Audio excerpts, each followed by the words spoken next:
a number of reasons. Our defense budget first has to be put in context. If we think of a nation whose primary responsibility is to defend its own borders, it has a fairly finite defensive requirement. It's not inexpensive, but it's finite.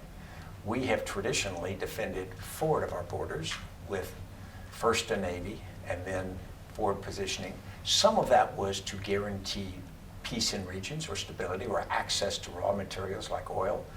But in other cases, it was also to have a network of allies and relationships that we could rely on. And so because of that, we have to fight, be prepared to fight in all environments, weather environments, sea, mountains, ground. So that drives more. Plus it gives you an additional scale of requirement. And then of course we traditionally have wanted to be able to fight more than one war at once.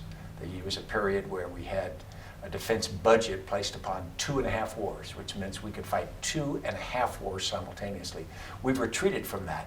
But you suddenly start to do the math on that and our defense budget becomes expensive.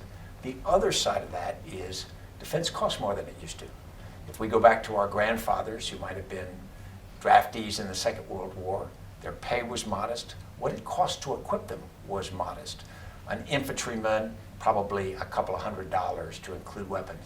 Nowadays with night vision and other things, it's extraordinarily expensive to train and field them.